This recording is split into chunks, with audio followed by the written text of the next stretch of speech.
جب اللہ تبارک و تعالی نے حضرت سیدنا آدم صفی اللہ علی نبینا و علیہ الصلاۃ والسلام کے جسد خاکی کو بنایا تو بنانے کے بعد اس کو کچھ عرصہ تک ویسے ہی زمین پر ویسے ہی یعنی کہ اس کو رکھا روح پھونکنے سے پہلے۔ فرشتے آتے اور حضرت سیدنا آدم علیہ السلام کی زیارت کیا کرتے تھے کیونکہ ان کے لیے یہ ایک تعجب والی شخصیت تھی، اور حضرت آدم علیہ السلام کو اللہ تبارک و تعالی نے اتنا خوبصورت پیدا کیا تھا، فرشتے آتے دیکھتے اور تعجب کیا کرتے تھے کہ اللہ تبارک و تعالی نے کتنی خوبصورت چیز بنائی ہے۔ اور اسی دوران ابلیس چونکہ وہ معلم الملائکہ بھی تھا تو اس نے دیکھا کہ باقی سارے فرشتے دیکھنے کے لیے جا رہے ہیں تو وہ بھی دیکھنے کے لیے آ گیا۔ اس نے بھی دیکھا تو دیکھنے کے بعد کہنے لگا کہ یہ وہ ہے یعنی جس کو اللہ تبارک و تعالی نے دنیا کے اندر اپنا خلیفہ بنانا ہے۔ اذ قال ربک للملائکۃ انی جاعل فی الارض خلیفہ، ارشاد فرمایا نا کہ میں زمین پہ اپنا خلیفہ بنانے جا رہا ہوں۔ تو جب ابلیس نے دیکھا کہ یہ وہ ہے کہ اللہ تبارک و تعالی نے زمین میں اسے اپنا خلیفہ بنا کر بھیجنا ہے، تو وہ فرشتوں سے کہنے لگا کہ تم اسے دیکھ کر تعجب کرتے ہو، یہ تو ایک خالی جسم ہے، اندر سے خالی ہے، اس کے جسم میں جگہ جگہ سوراخ ہیں، تم اسے دیکھ کر تعجب کر رہے ہو۔ پھر اس نے کہا کہ ہاں ایک بات ضرور ہے کہ اس کے سینے کے بائیں جانب ایک مقام ہے جو مخفی ہے، اس کے اندر کیا ہے یہ نظر نہیں آ رہا، لگتا ہے کہ لطیفہ الہی کا مقام اور مرکز یہ خالی مقام ہے، یہ جگہ ہے، اور وہ جگہ جو ہے وہ دل۔ جب اس نے دیکھا نا دل، تو دل وہ چیز ہے کہ ہم نے سوچا چلیں آج آپ سے کچھ دل کی باتیں کی جائیں، یعنی دل کے بارے میں ہم دیکھیں کہ دل کیا چیز ہے۔ دل جو ہے یہ اس کے بارے میں نبی پاک صلی اللہ علیہ وسلم نے ارشاد فرمایا کہ جسم کے اندر ایک گوشت کا لوتھڑا ہے، فی الجسد مضغہ، ارشاد فرمایا کہ اذا صلحت، اگر یہ گوشت کا لوتھڑا ٹھیک ہو، صلح الجسد کلہ، تو سارا کا سارا جسم ٹھیک ہوتا ہے۔ اور ارشاد فرمایا اذا فسدت، اگر یہ گوشت کا لوتھڑا بگڑ جائے، خراب ہو جائے،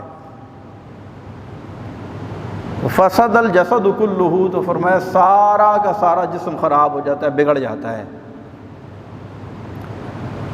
اور پھر ارشاد فرمایا الا وہی القلب، سن لو کہ وہ دل ہے۔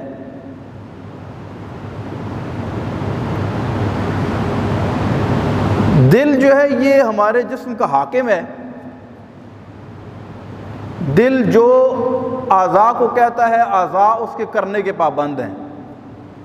اسی طرح کہا گیا کہ دل جو ہے یہ حاکم ہے اور باقی جتنے بھی جسم کے اعضاء ہیں یہ اس کی رعایا ہیں،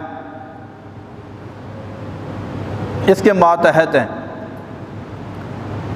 ہم جو کرتے، جو جس چیز کا ارادہ کرتے ہیں، جو عمل کرتے ہیں، اس سب کا دار و مدار ہمارے دل پر ہے۔ ہم دل میں کیا سوچتے ہیں، دل میں کیا کرنے کے ارادہ کرتے ہیں، ہمارے دل میں نیت کیا ہے، ایک ہمارا ظاہر ہے، ایک ہمارا باطن ہے۔ اس دل کو ہم مختلف اس کے لیے اصطلاحات استعمال کرتے ہیں، اندر، باطن، یہ ہماری اصطلاحات ہوتی ہے دل کے لیے۔ ہم کہتے ہیں یار اپنا اندر صاف کرو یا اپنا اندر باہر ایک کرو، کیا مراد ہوتی ہے کہ جس طرح ہمارا ظاہر ہے اسی طرح ہمارا اندر بھی ہو۔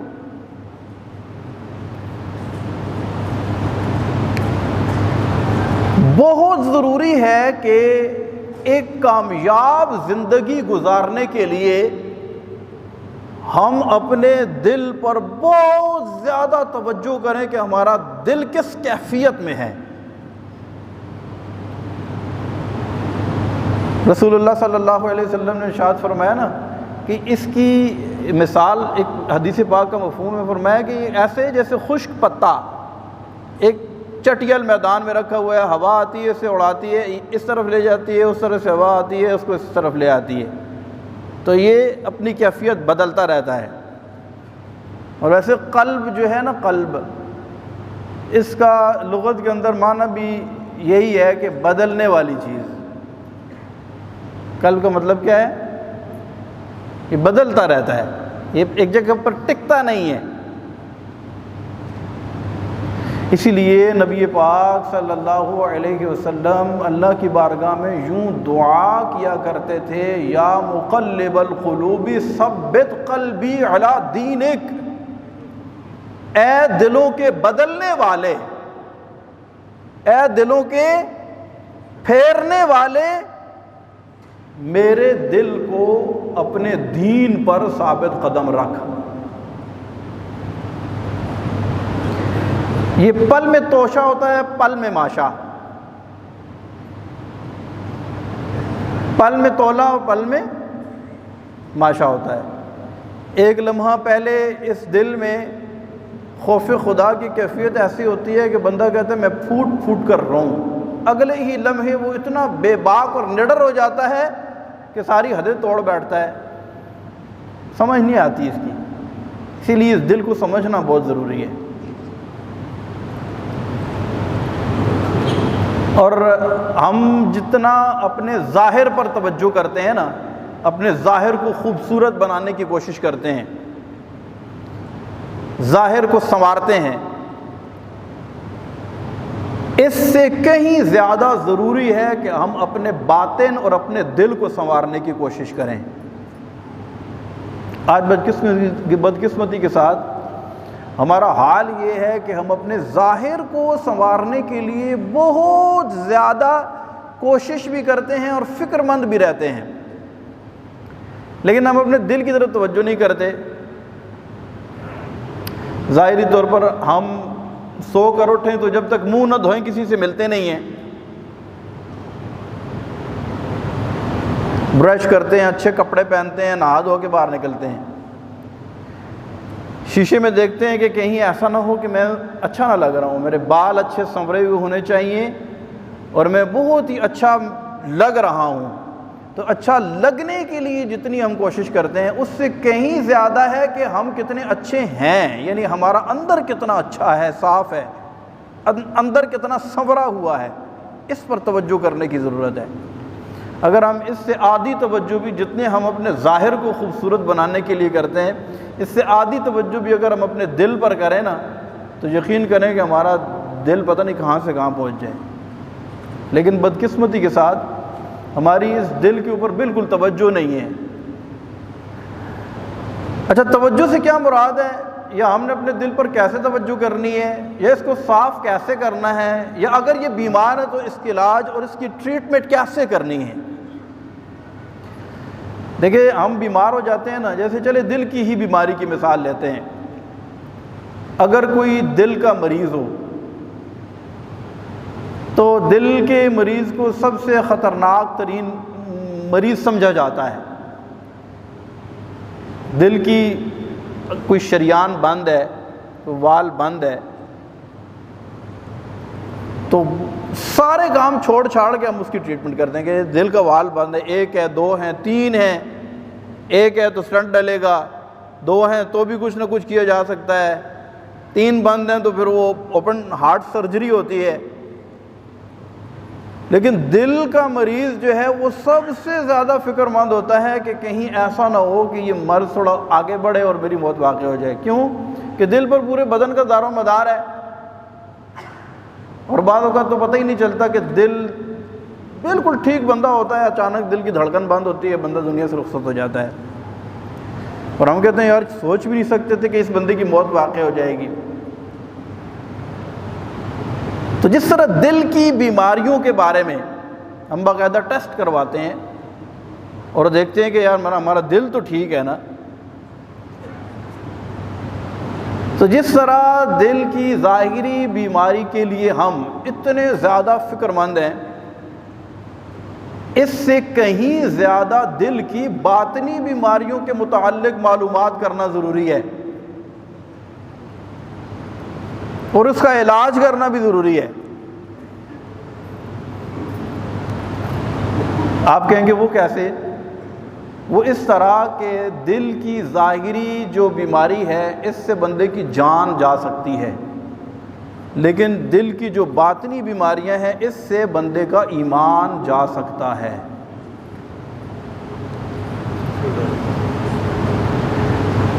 ہم دل کا علاج کریں یا نہ کریں، ہمیں دل کی بیماری ہو یا نہ ہو، مرنا ہے کہ نہیں مرنا؟ مرنا ہے نا ایک دن۔ دل کی وجہ سے نہ مرے تو کسی اور بیماری سے مر جائیں گے، بیماری سے نہ مرے تو ایکسیڈنٹ سے مر جائیں گے، یا کسی اور حادثے سے، کسی اور وجہ سے ہم موت کے گھاٹ اتر سکتے ہیں، اور موت ایسی اٹل حقیقت ہے کہ جس سے فرار ہی نہیں ہے، ممکن ہی نہیں ہے کہ ہم اس سے بھاگ سکیں۔ لیکن دل کی جو باطنی بیماریاں ہیں ان کے بارے میں اگر ہم نے تشخیص نہ کی اور ان کے علاج کے لیے کوشش نہ کی تو پھر ہمارا دل مردہ ہو جائے گا، اور دل مردہ ہونے کا نتیجہ کیا نکلے گا کہ بعض اوقات ایمان ہی برباد ہو جائے گا، ورنہ کم از کم بندہ اللہ کی نافرمانیوں میں نڈر ہو جائے گا۔ جتنی بھی بندے کو دنیا میں مصیبتیں پہنچتی ہیں، جتنی بھی آفتیں آتی ہیں، جتنی بھی آزمائشیں آتی ہیں، ان میں سب سے بڑی مصیبت اگر کہا جائے کہ دل کی سختی ہے تو یہ بات غلط نہیں ہوگی۔ جب بندے کا دل سخت ہو جائے نا تو کوئی بات بندے کے دل پر اثر نہیں کرتی۔ اور ہمارے بزرگان دین دل کے اوپر بڑی توجہ کرتے تھے، بڑا غور کرتے تھے، ہر وقت دیکھتے تھے کہ ہمارا دل ٹھیک ہے۔ ٹھیک سے مراد یہ ہے کہ ہمارا دل اللہ کی یاد میں محو ہے، ٹھیک سے مراد یہ ہے کہ ہمارے دل میں خوف خدا موجود ہے، ٹھیک سے مراد یہ ہے کہ ہمارا دل ہمیں کسی غلط کام کی طرف تو لے کے نہیں جا رہا، ٹھیک سے مراد یہ ہے کہ ہمارا دل اس بات سے ڈر رہا ہے کہ میرا رب مجھ سے ناراض نہ ہو جائے۔ اس کا مطلب ہے دل ٹھیک ہے۔ اور ہمارا حال یہ ہے کہ ہم اس چیز پر توجہ ہی نہیں کرتے کہ ہمارا دل کس طرف جا رہا ہے۔ ایک بہت بڑے بزرگ حضرت شیخ عبد القادر جیلانی رحمۃ اللہ تعالی علیہ، ان کی زندگی بہت مشقتوں والی گزری۔ ایک وقت ایسا آیا کہ اللہ تبارک و تعالیٰ نے انہیں بہت زیادہ مال و دولت عطا فرمایا۔ ایک مرتبہ آپ اپنے احباب میں بیٹھے تھے، ایک شخص آیا اور کہنے لگا کہ آپ کا وہ بحری جہاز جو تجارت کی غرض سے گیا تھا وہ بیچ سمندر میں غرق ہو گیا ہے اور آپ کو لاکھوں لاکھ کا نقصان ہوا ہے۔ انہوں نے اپنا سر جھکایا، تھوڑی دیر کے بعد اٹھایا اور کہنے لگے الحمدللہ۔ تھوڑی دیر کے بعد ایک اور شخص آیا، اس نے کہا پہلی والی خبر ٹھیک نہیں تھی، حقیقت یہ ہے کہ آپ کا جہاز مطلوبہ جگہ تک پہنچا ہے، آپ کا مال کئی گنا زیادہ قیمت پر فروخت ہوا ہے اور آپ کو لاکھوں لاکھ کا فائدہ ہوا ہے۔ آپ نے پھر اپنا سر جھکایا اور تھوڑی دیر کے بعد اٹھایا اور کہا کہ الحمدللہ۔ پاس بیٹھے ہوئے لوگوں نے پوچھا کہ دونوں باتوں پہ الحمدللہ؟ انہوں نے جو جواب دیا وہ بڑا قابل غور ہے۔ کہنے لگے کہ نقصان کی خبر سن کر میں نے اپنے دل پر توجہ کی کہ کہیں ایسا تو نہیں ہے کہ اس نقصان کے غم کی وجہ سے میرا دل میرے رب کی یاد سے غافل ہو گیا ہو۔ جب میں نے اپنے دل پر توجہ کی تو میرا دل اللہ اللہ کر رہا تھا، اسی طرح جب بہت زیادہ فائدے کی خبر مجھے ملی تو پھر بھی میں نے اپنے دل پر توجہ کی، میں نے دیکھا کہ میرے دل کو اس کی کوئی پرواہ نہیں ہے، میرا دل تو رب رب ہی کر رہا ہے، تو لہٰذا میں نے اللہ تبارک و تعالیٰ کا شکر ادا کیا کہ میرا دل جو ہے وہ اللہ کی یاد میں مستقل مزاج ہے۔ آج میں اور آپ غور کریں، ہمارا دل تو اڑتی دھار کے ساتھ بدلتا ہے، نقصان ہو جائے دل بیٹھ جاتا ہے، فائدہ ہو جائے آپس سے باہر ہو جاتے ہیں۔ یعنی ہم خوشی کے موقع پر بھی اور غمی کے موقع پر بھی ہر وہ حد پار کر جاتے ہیں کہ جو ہمیں نہیں کرنی چاہیے، اس وجہ سے کہ ہمارا دل جو ہے، ہمارے دل کی وہ کیفیت نہیں ہے جو ہونی چاہیے۔ ہمارا دل تو ہے لیکن یہی دل ہے کہ ترستا تھا مراسم کے لیے، اب یہی ترک تعلق کے بہانے ڈھونڈے۔ تو ہمارا دل جو ہے یہ بدلتا رہتا ہے، مستقل مزاج نہیں رہتا۔ اس کی وجہ یہ ہے کہ ہم اس پر توجہ ہی نہیں کرتے۔ حضرت سیدنا انس بن مالک رضی اللہ تعالیٰ عنہ سے ایک حدیث پاک روایت انہوں نے کی، رسول اللہ صلی اللہ علیہ وسلم نے ایک شخص کو ارشاد فرمایا کہ جو چیز تیرے دل میں کھٹکے نا اسے چھوڑ دے یہاں تک کہ یہ کھٹک دور ہو جائے۔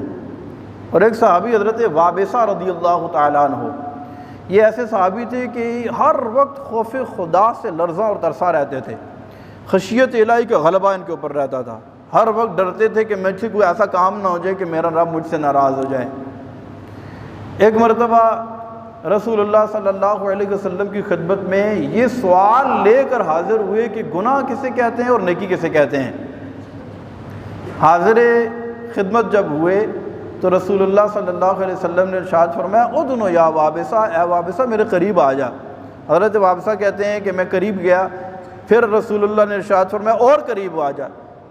میں اور قریب گیا یہاں تک کہ میرے گھٹنے اللہ کے رسول صلی اللہ علیہ وسلم کے گھٹنوں کے ساتھ ٹچ ہونے لگے، مس کرنے لگے۔ تو رسول اللہ صلی اللہ علیہ وسلم نے ارشاد فرمایا وابصہ تو بتائے گا کہ تو کیوں آیا ہے یا ہم بتائیں کہ تو کیوں آیا ہے؟ کہنے لگے میں نے عرض کی یا رسول اللہ آپ بتا دیں۔ تو رسول اللہ صلی اللہ علیہ وسلم نے ارشاد فرمایا وابصہ تو یہ پوچھنے آیا ہے کہ نیکی کیا ہے اور بدی کیا ہے، نیکی کیا ہے اور بدی کیا ہے؟ عرض کی یا رسول اللہ بالکل میں یہی پوچھنے آیا ہوں۔ اس کے بعد نبی پاک صلی اللہ علیہ وسلم نے اپنے ہاتھ کی یہ 3 انگلیاں کہتے ہیں میرے سینے پر رکھی اور ارشاد فرمایا کہ وابصہ جس چیز کے بارے میں تیرا دل تردد میں مبتلا ہو جائے، جو چیز تیرے دل میں کھٹکے اس کو چھوڑ دے یہاں تک کہ اس کی کھٹکن دور ہو جائے، اور جو چیز تجھے بالکل کلیئر سمجھ میں آئے وہ کر کہ یہ کھٹکنے والی چیز ٹھیک نہیں ہے کہ جب کوئی بندہ کوئی ناجائز حرام یا گناہ کا کام کرتا ہے تو اس کا دل اسے اس پر مطمئن نہیں ہوتا، اس کا دل کانپتا ہے، اس کا دل ڈرتا ہے۔ اچھا یہ کن لوگوں کے دل کی بات تھی؟ ہمارے جیسے لوگوں کی نہیں۔ اب میں کہوں کہ میں جو مرضی کرتا رہوں، جہاں پر اللہ کی نافرمانی کی بات آئے کہ میرا دل فوراً دھڑکنے لگ جائے گا، میرا دل فوراً مجھے منع کرے گا۔ یہ ان لوگوں کے دلوں کی بات ہے کہ جن کے دل شیشے سے زیادہ صاف اور ستھرے تھے۔ ہمیں تو سب سے پہلے اپنے دل کو صاف کرنا چاہیے نا، دل اس قابل بن جائے کہ اسے، ہمارا حال یہ ہے کہ گناہ کر کر کے ہمارے دل اتنے اٹ چکے ہیں کہ اس کو نہیں پتہ چلتا۔ اس کے باوجود آپ نے ایک چیز تجربہ کی ہوگی کہ جب کوئی بندہ بہت بڑا کوئی ایسا بلنڈر مارنے لگے نا تو سامنے آئے کوئی ایسی بات تو بندے کا دل ایک دفعہ دھڑکتا ضرور ہے، یار نہیں یہ کام نہیں کرنا چاہیے۔ یہ دل بندہ اندر جو بندے کے مفتی بیٹھا ہوا ہے نا، یہ سب سے پہلے فتویٰ دیتا ہے کہ یار نہیں کرنا، یہ نہیں کرنا چاہیے۔ لیکن ہر اللہ کی نافرمانی سے ہمارا دل ہمیں روکے، یہ کب ہوگا؟ حدیث پاک میں آتا ہے کہ جب بندہ گناہ کرتا ہے نا تو بندے کے دل پر ایک سیاہ نقطہ لگ جاتا ہے، اگر بندہ توبہ کرے تو وہ نقطہ مٹا دیا جاتا ہے۔ اگر توبہ نہ کرے پھر گناہ کرے تو ایک اور سیاہ نقطہ اس کے دل پر لگ جاتا ہے، توبہ کرے تو صاف کر دیا جاتا ہے، نہ کرے تو ایک اور گناہ کرنے کی صورت میں سیاہ نقطہ اس کے دل پر لگ جاتا ہے، یہاں تک کہ کرتے کرتے اس کا دل سیاہ ہو جاتا ہے، اور اسے ہم کہتے ہیں قساوت قلبی، اس کا دل سخت ہو جاتا ہے۔ اب نصیحت کی بات اس پر عمل نہیں کرتی، اثر نہیں کرتی، اب وہ کہتا ہے ناصحہ مت کر نصیحت، دل میرا گھبرائے ہے، اس کو دشمن جانتا ہوں جو مجھے سمجھائے ہے۔ کہتے ہیں مولوی صاحب آپ عجیب بات کرتے ہیں جی، اب اس دور میں ہم ایسے کریں گزارا ہی نہیں ہوگا، کام نہیں چلے گا، بزنس ٹھپ ہو جائے گا، ہم جھوٹ نہ بولیں، ہم رشوت کا لین دین نہ کریں، ہم ڈنڈی نہ ماریں، اور پراپرٹی کے کام میں ہم ٹاپ نہ لگائیں، کیسے چلیں گے؟ آفس کے خرچے کیسے نکلیں گے؟ تو یہ وہ وقت ہوتا ہے معذرت کے ساتھ کہ ہمارا دل ایکسیپٹ نہیں کرتا، حق بات کو تسلیم کرنے کی طاقت سلب ہو جاتی ہے، اور پھر عرض کی گئی کہ اگر ایسی کیفیت پیدا ہی ہو جائے، دل سخت ہو جائے، نہیں اثر کر رہی دل پر بات، قرآن کی آیتیں پڑھی جا رہی ہیں، حدیثیں سنائی جا رہی ہیں، نہیں اثر کر رہا، بس ہم نے اپنی من مانی ہی کرنی ہے، ہم نے کسی کی سننی ہی نہیں ہے، کیا کرنا چاہیے؟ تو سب سے پہلے تو یہ کرنا چاہیے کہ اس بات کا احساس بیدار کرنا چاہیے کہ واقعی یار میرا تو دل سخت ہو چکا ہے، یہ دل کی سختی کی علامات ہیں نا جو عرض کر رہا ہوں، کیونکہ ایک بندے کو احساس ہی نہیں ہے کہ میں بیمار ہوں تو وہ ٹریٹمنٹ کیا کرے گا؟ بھائی آپ کے سر میں درد نہیں ہوگا تو گولی کھائیں گے؟ نہیں کھائیں گے نا۔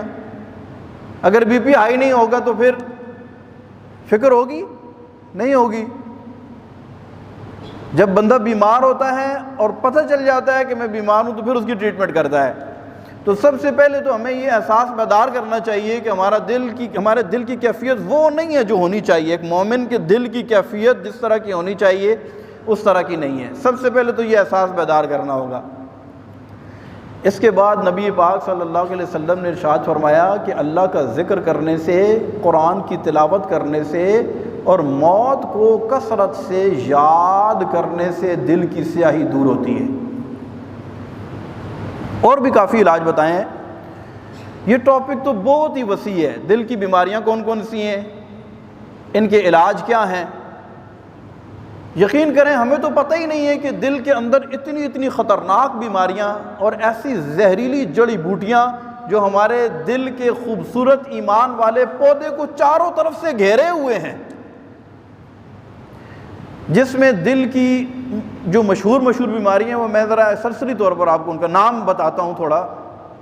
ان میں سے ہر ایک پورا ایک ٹاپک ہے، اس کی تشخیص کیسے کی جائے، اس کا علاج کس طرح کیا جائے، یہ باقاعدہ قرآن و سنت میں بزرگان دین نے، صوفیاء نے اس کا باقاعدہ علاج تجویز کیا ہے، اور اس کے پورے نسخہ جات اور طریقہ کار اپنی کتب کے اندر لکھے ہیں کہ یہ بیماری ہو جائے اس کا علاج کیسے کرنا ہے، پہلے تو اس کی تشخیص کیسے کرنی ہے، اس کی علامات کیا ہیں۔ جیسے مثال کے طور پر حسد ہے، کینہ، بغض، حب جاہ، حب مدح، عجب، خود پسندی، غرور، تکبر، یہ چند وہ چیزیں ہیں جو ہمارے دل کے لیے انتہائی نقصان دہ ہیں۔ اگر ہم یہاں اس پورے مجمع کے اندر کینے کی تعریف کسی سے پوچھ لیں، کینہ کیسے کہتے ہیں، تو میں یہ تو نہیں کہتا کہ کسی کو پتہ نہیں ہوگا، ماشاءاللہ آپ میں سے بہت اچھے سمجھدار پڑھے لکھے لوگ بھی بیٹھے ہیں، لیکن اتنی بات ضرور ہے کہ بہت سارے لوگ ہیں کہ جن کو نہیں پتہ ہوگا کہ کینہ کسے کہتے ہیں۔ حالانکہ حدیث پاک میں آتا ہے کہ جس کے دل میں کینہ ہوگا وہ جنت میں نہیں جائے گا۔ ہمیں پتہ ہی نہیں کینہ کہتے کسے ہیں۔ اچھا جب ہمیں پتہ ہی نہیں ہے تو اس کا علاج ممکن ہے؟ آپ کو پتہ ہی نہیں ہے کہ یہ بیماری، اس کی علامات یہ ہیں، اس کی تعریفات یہ ہیں، تو جب پتہ ہی نہیں ہے تو اس کا علاج کیسے ممکن ہو سکتا ہے؟ اسی طرح حسد کی تعریف پوچھ لی جائے، غرور کسے کہتے ہیں، تکبر کسے کہتے ہیں؟ بدگمانی، یہ بھی دل کی بیماریوں میں سے ایک بیماری ہے۔ ہم یہ چاہتے ہیں کہ اللہ کرے ہمارے دل صاف ہو جائیں، اور خدا کی قسم دل صاف ان لوگوں کے ہوتے ہیں کہ جن پر اللہ کی خاص مہربانیاں ہوتی ہیں۔ اور میں یہ سمجھتا ہوں کہ اگر ہمارا دل صاف نہ ہوا ان دل کی بیماریوں سے، اور ہم اسی طرح دنیا سے رخصت ہو گئے، تو مرنے کے بعد شدت کے ساتھ اس چیز کا احساس ہوگا کہ ہم نے ایک زندگی بڑے دھوکے میں رہ کر گزار دی ہے، جو کام ہمیں کرنا چاہیے تھا وہ ہم نے نہیں کیا ہے۔ ہمارا ٹائم ختم ہو گیا ہے، انشاءاللہ وقتاً فوقتاً اس بات پر ہم ضرور گفتگو کرتے رہیں گے کہ ہمارا جہاں ظاہر ٹھیک ہو، اس سے زیادہ کوشش ہمیں یہ کرنی چاہیے کہ ہمارا باطن بھی ٹھیک، درست، صاف اور ستھرا ہو، اور ایسا ہو کہ اس میں بس انوار و تجلیات کے جلوے نظر آئیں۔ اللہ ہمیں ایسا بننے کی توفیق عطا فرمائے، آمین بجاہ النبی۔